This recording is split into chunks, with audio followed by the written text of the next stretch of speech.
Maddie and Steve, they set the stage. From classic bouts to the modern age. Every slam, every story, every legacy comes alive with wrestling pedigree. So tune on in, the spotlight's bright. The ring is ready on this podcast night. It's wrestling pedigree.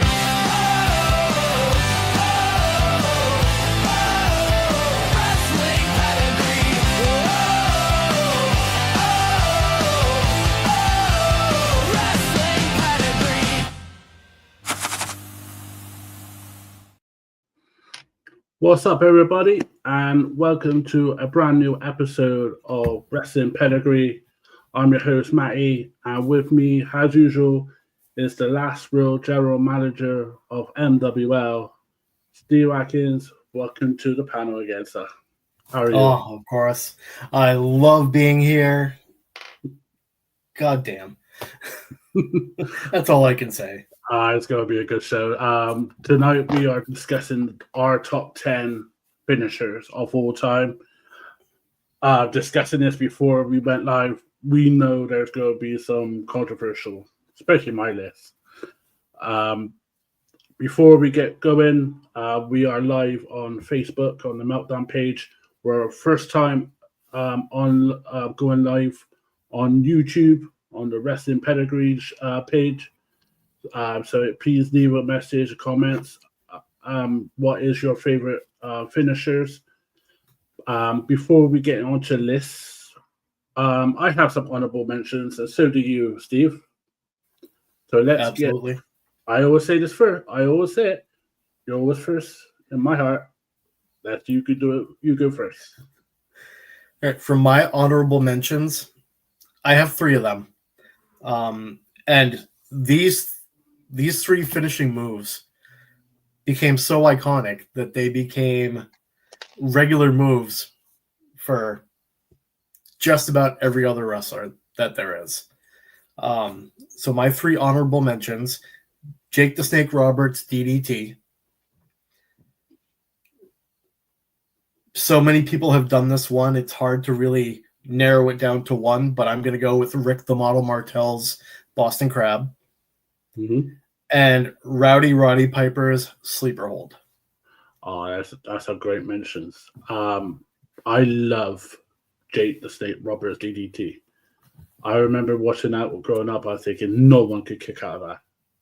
Yep. And it was perfect. I mean, the only one that could do a proper DDT for me was The Rock, when he used to turn around and spike him on the head and then do the flip. But from Jake the Snake Roberts, I mean, that's a perfect DDT for me. Great mention. Although my personal favorite DDT is Raven's Even Flow. Yes. Yeah. Yes. Much getting hit with that on the steel chair. Mr. Tommy Dream. Mm-hmm. Yeah. My mentions were kind of similar. My mentions were like the bookend. Which is similar to a rock bomb. I ain't got rock bomb on my list anyway. And the choke slam, because that's been used a lot now. Kane, Undertaker, Big Show all had different variants of it. Sid Vicious. So they're my honorable mentions. Yep. Anytime you have a big guy, almost guaranteed he's going to do some sort of a choke slam. Oh yeah. I think Omos is one that done it. I wish he did it on the mini guy. I really did. I mean, he would have. I know that show's got massive publicity, but if he did that, he'd be more over like Rover. Oh, absolutely. So let's start our list, because we got a big night tonight after this show, because it's SmackDown Hell in from Chicago. So let's go number 10, and obviously, Steve, you go first. All right. My number 10, kind of following the same train of thought. This move has been done by so many people.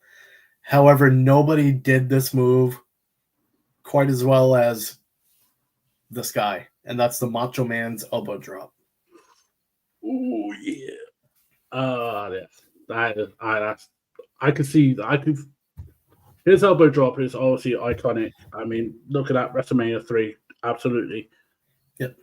But Bailey's and is up there, and so is Punk's. But do you think Kyrie Sane is near enough there? Say Her that again? elbow, Kyrie Sane's elbow drop Kyrie's is insane. is crazy.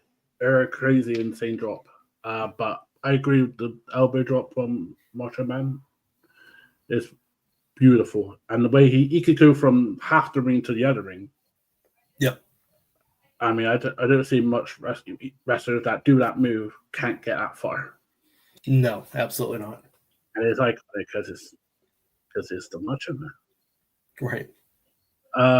My number 10 is kind of like yours, what you said. And it's often duplicated, but there's one person that done it really, really well.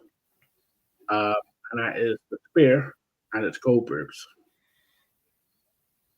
I think Okay. Goldberg's Spear, growing up watching WW, you knew as soon as he hit that spear, is good night Vienna. However, Roman Reigns made that spear more, even more. But for me, Goldberg's Spear is my number 10. However, I do think that Braun Breakers is just as good, if not better. Yes, but I'd rather take one from an old guy of Goldberg, not guy that could go 24 miles an hour run across the ropes and hit me with the ribs. Okay, yeah, that's fair enough. You're number 9. My number 9, very, very few people have done this move. I think besides its originator, there's maybe 2 people that have used it regularly, and that's the angle slam. That is not a bad shout. That's not a bad shout, the angle slam. Who's the other ones that done it? Oh, who else does it? Doesn't Masha do it? I think, yeah. Yeah. I think so. I know there's someone on AEW that does it also. I can't remember who. Yeah, I can't for the life of me remember who it is either. I know when this goes out and people watch this, they'll be like, they'll just put in the comments who it was, but I'll be like, oh shit, yeah. But yeah, that angle slam, that move is so brilliant because you could put on anyone. Angle could do it on the Big Show, he could do it on Rey Mysterio, he could do it in between, and he did it through tables, he did it off stage. And it's iconic. Like I gotta say that word again a lot more, but that is one iconic. The angle slam. Absolutely. My number 9 was actually a rib. I've heard stories that this was a rib, and they did it on a live show, and I think he did it on Triple H, and it just got over completely. My number 9 is the People's Elbow. Yep, I remember hearing that was a rib. It was a rib, and it just carried on because the fans it's kind of like the Worm. They did the Worm. What was it? Too Cool versus the Acolytes in Canada. Yep. Farouk said, "Do the Worm" to Scotty, and in Canada wrestling fans are the most truthful fans. So if they love it, everyone else will love it. So that's how the Worm got started. So when ribs like that work out, People's Elbow is so iconic. I mean, that the perfect People's Elbow for me, I don't know about you, is him doing it on the Bulldog, and he's sliding and then hits him. Slide. That was the perfect People's Elbow. It really was. But I know Ricochet's tried it because he's done it with the Muso. But I love it. Your number 8. My number 8. This is another move that a lot of people have used, but nobody's has had quite the impact that this guy has had, and that's Kevin Nash's Jackknife Powerbomb. His Jackknife Powerbomb on the Giant Big Show. Mm-hmm. Wow. Right. I mean, in WCW, I mean, me and you grew up watching WCW. That was the end show if you hit the jackknife. Absolutely. Like you've seen people like Sid's powerbomb. Sid could get you up, but has never had the impact that Nash has had. What about JBL's powerbomb? JBL's while I really did like his powerbomb, it wasn't quite a jackknife to me. It was more just a straight powerbomb. Yeah, I could see that more jackknife. Yeah, yeah, Kevin Nash. I mean, that him doing it on Shawn Michaels, and Shawn Michaels sold it like a boss. I think that's how that movie. Finishers are only brilliant if the person that's taking it sells it. So I definitely agree with you on that one for Kevin Nash. My number 8 was the Martial Man's elbow drop. So, but to replace that, I am going to go to the comments, and Brittany has put something on here. Diamond Cutter, the original. You can hear it from anywhere from Diamond Daddy's page. I know Orton's is iconic, but DDP's was great. I totally agree on that. I absolutely agree. And then you also see different variations of it, like the tag team variation, the 3D. Yes. Absolutely fantastic. And that's something that the Dudleys could hit from anywhere. So the cutter is definitely a great call out there. I remember the Diamond Cutter DDP used on Randy Savage, or Scott Hall. The first hit from a WCW guy to an NWO guy. I think it was Scott Hall. That was on Hall. Yeah, and that moment, that iconic moment, is up there in professional wrestling. I think that was the first time the WCW guy shot a NWO guy. But it's often, I mean, Cody Rhodes does it from the second top, the springboard cutter. Yep. So it's often duplicated, but I agree with Brittany. Is very iconic. Number 7. My number 7. You already mentioned this guy, but you know what? I think Goldberg's jackhammer is more iconic than his spear. Yeah, I can see what you mean. I mean, the famous finish with him and Hogan in Georgia. Yep. Obviously. And when he hit that jackhammer, I mean, the crowd popped. Yeah. And just that jackhammer absolutely meant it's over. No way you're getting out of this. I do feel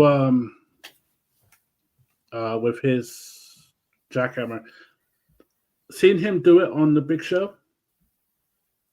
Yep. And like Rosie and Jamal, when there was 3-minute warning back in the WWE days, that was crazy. Oh, it looks like Maddie just froze. There we go. We're back. Did I freeze? You did. Ah, God, I love live telly, don't you? Where did I miss me from? You were saying when he hit it on Rosie and Jamal. Oh, yeah, with 3-minute warning in the WWE period. Great sight when he does it on the big man. Oh, yeah, absolutely. Plus, if you win that move, I win the world title and I'm on a massive hill. I agree. Mm-hmm. My number 7 is we're going in WCW theme. My number 7 is the leg drop by Hulk Hogan. Okay. I pissed you. Yep. Now you've pissed me off. I gotta admit, for me, it's been used quite a bit, and I know it's very, very, very legendary. But for me, the leg drop Hogan is number 7 for me. I love it. I mean, he won more championships on it, but I feel it wasn't my favorite. I'm not going to argue with you. You can do that later. Yeah, I'll do that off camera. This could be the last episode.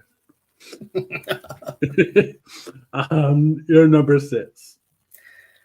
My number 6. Since I put the jackhammer at 7, I had to do this. Another move that's often imitated, never quite duplicated.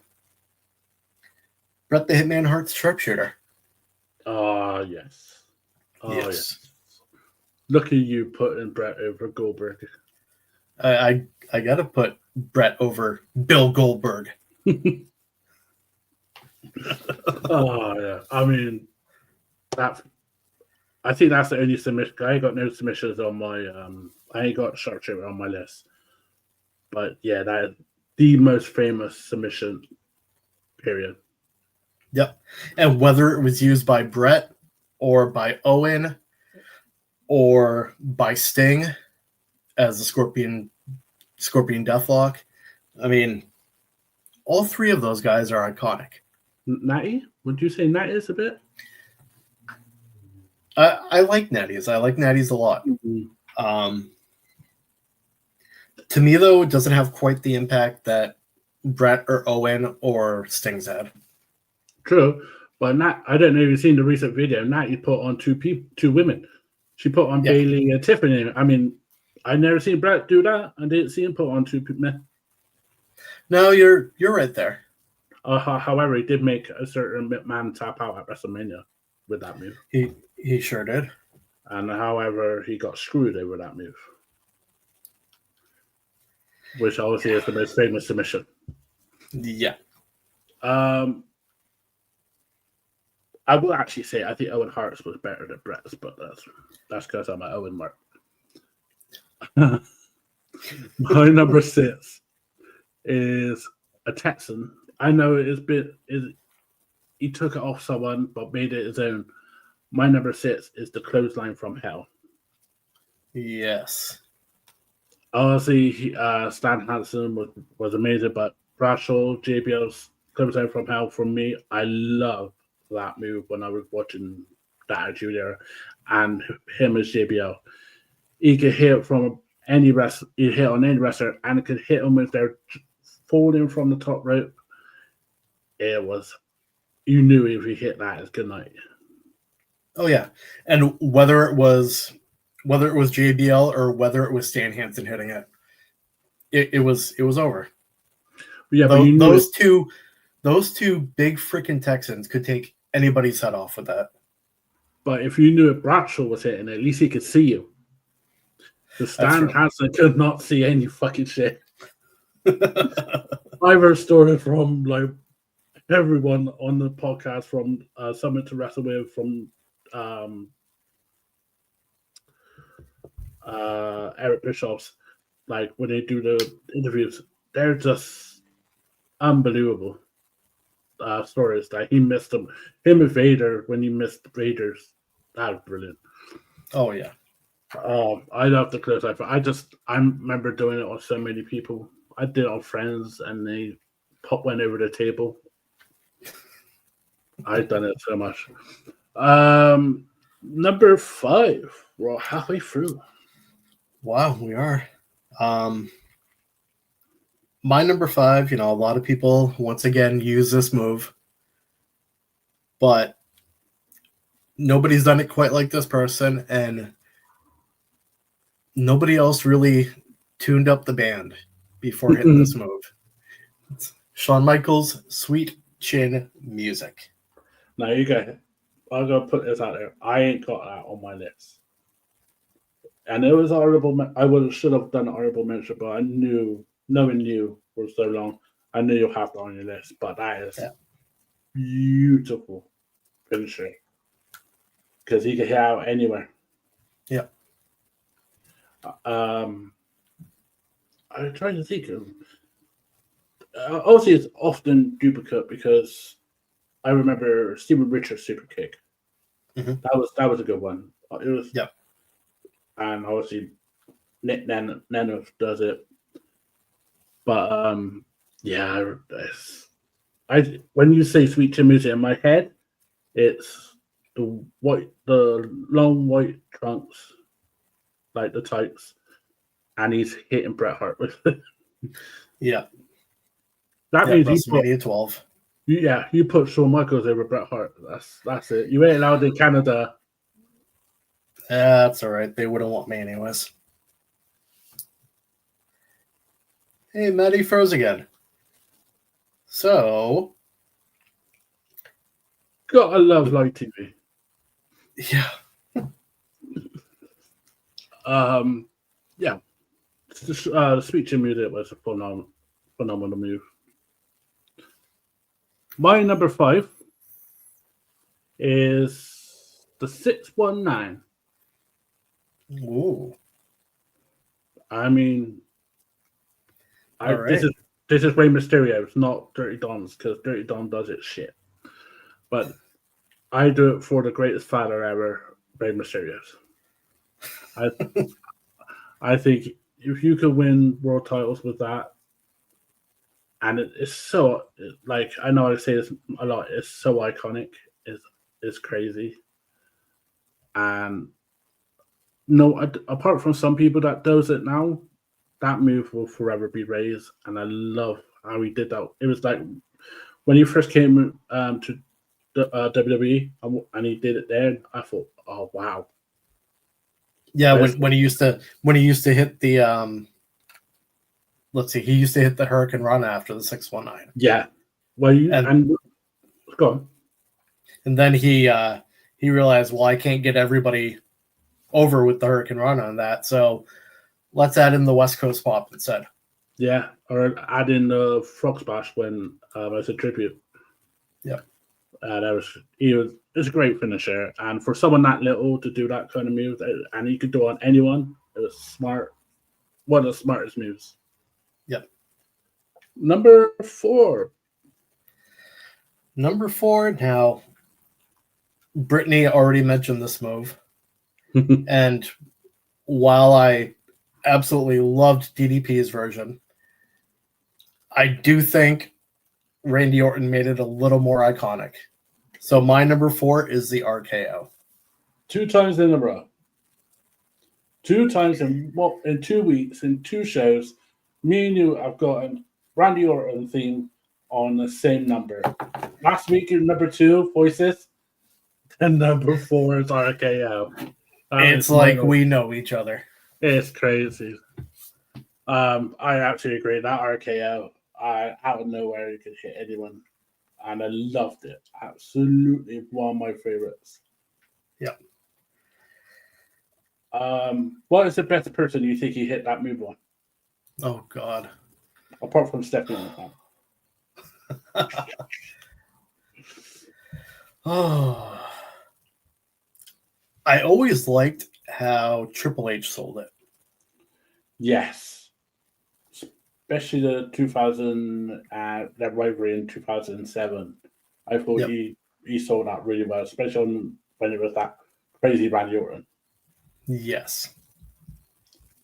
Do you remember that RKO when he hit on Mark Henry and he did the splits? Oh, yeah. I remember that. That was a brilliant one. That's an honorable mention. The World's Strongest Slam. That was another honorable mention. Ooh, yeah. Because that kicked someone's ass. And somebody else uses it now, I believe. Doesn't Jordan Grace use the World's Strongest Slam? Yes, she does. And I do think someone on Evolve does it also. Yeah. Yeah. What would you say is for me the best RKO ever seen? Like ever. What was yours?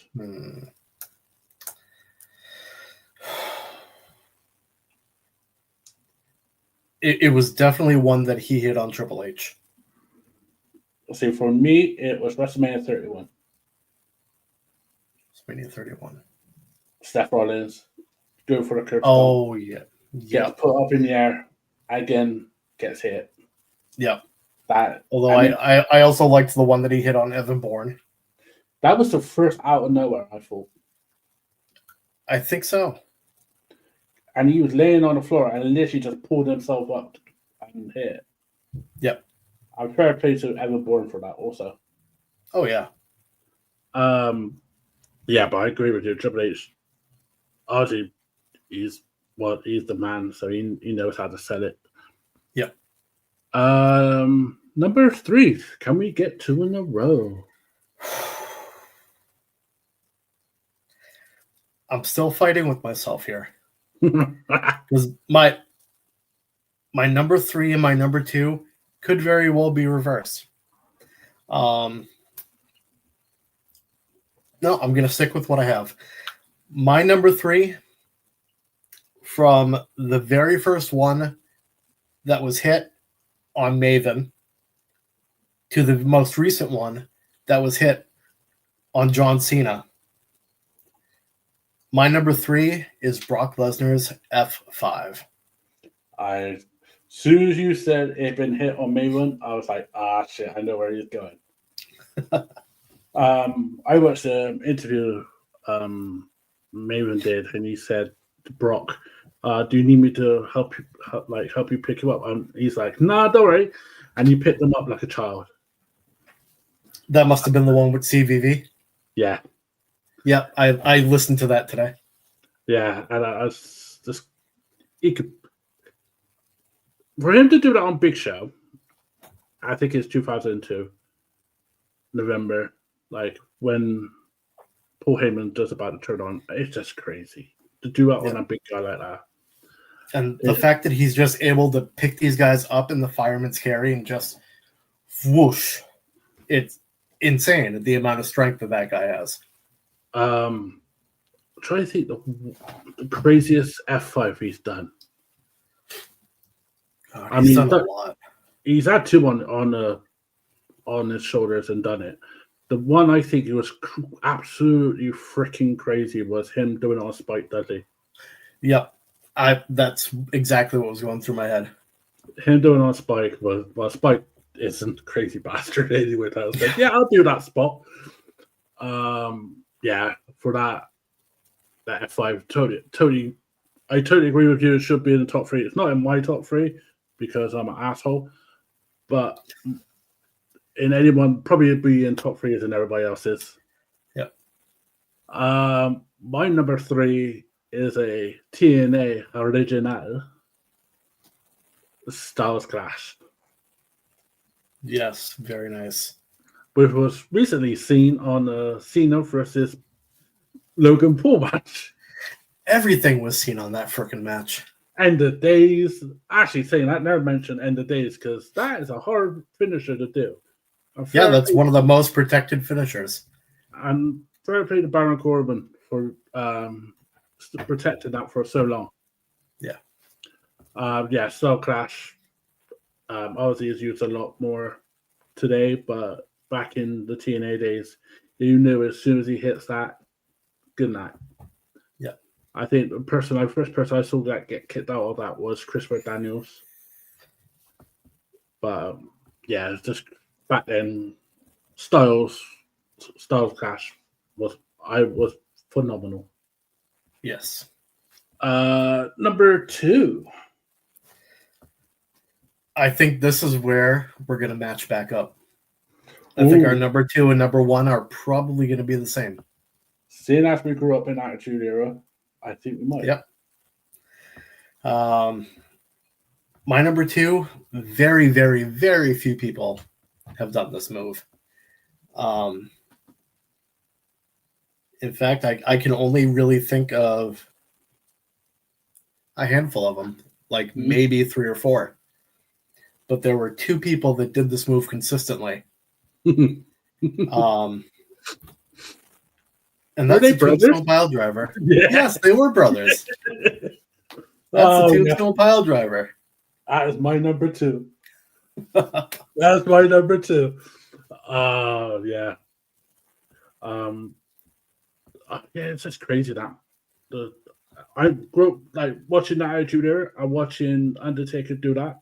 Well, even before the Attitude Era in the Golden Era, watching you knew as soon as Taker does that, it's done. It was one of the protected finishers back then. Oh yeah, and very few people ever kicked out of it. Oh, good.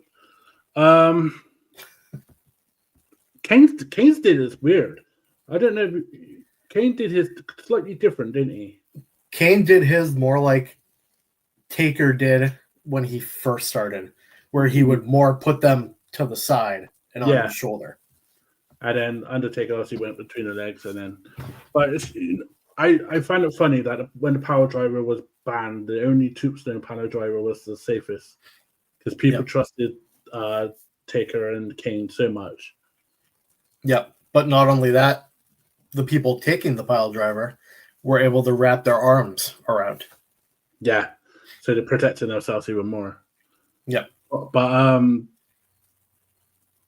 what do you think is the best power driver then?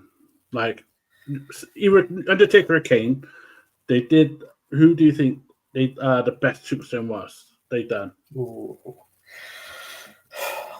I'm gonna say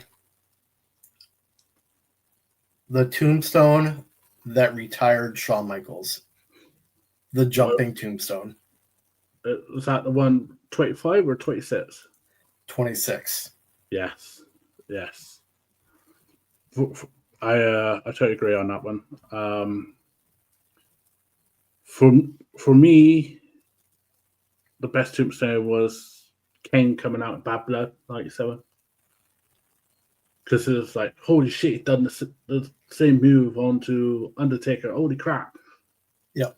For me that was the best tombstone for me. But the best kick out of the tombstone was Shawn in WrestleMania 25. Because people did not expect that. Obviously, the greatest WrestleMania match of all time. No one didn't think of him kicking out of that. No. As soon as Taker hit that first one, they're like, okay, yeah, it's over. And he kicks out. What? Yeah. Actually, saying that, the best power driver. Do you remember the one with Batista when he used the ropes? So Batista's on the ropes and he swings them up, and then he gets them. Oh yeah. And then he goes, that is. I mean, Batista, he saw well for anyone, but that was smart. That was a smart tombstone. Yeah. I could guess what our number ones is going to be. Should we just go ahead and say it on the count of 3? I'm gonna be shit if it says the wrong one. I can almost guarantee it's not. All right, 3, 2, 1. Stone Cold Stunner. Yeah. Stone Cold Steve Austin Stunner. Oh, wow. Iconic. Legendary. Yep. Sold the selling of that you could do. I think it helps. I think it's the only move that helps the opponents just sell beautiful. Oh yeah. I mean, you see the Rocks. You've seen the Rock's amazing selling. You've seen Scott Hall's amazing selling. Santino's salute. That's brilliant. Austin Theories was really good a couple of years ago. Yeah, that was really and good. I love that move can kind of be incorporated into a bunch of different finishers now, like Grayson Waller. Yes, I absolutely love his. Or Cena pulling out the backpack stunner. Yeah. Yep. Or R-Truth's virtual suplex into a stunner. Yep. That's a really good one. I love KOs. Yeah. KOs is just straight to the point, pays perfect homage to Stone Cold. And I mean, there's so many great stunners that he's done. First one to McMahon in September, which is this month, so obviously we're a bit in really good cahoots. I think it's 27th of September 1998. No, 97. Yeah, 97. So and it's one of the worst stunners taken. But what is I think the only one that was worse than that was the one that Linda took.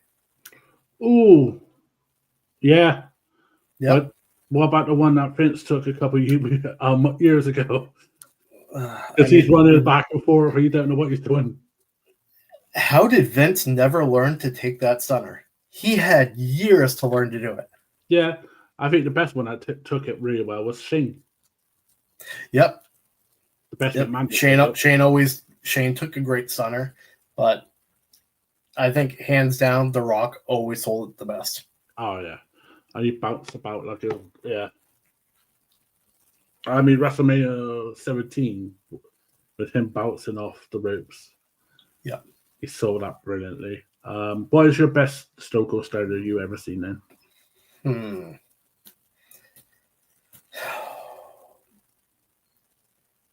The best was probably the Santino one.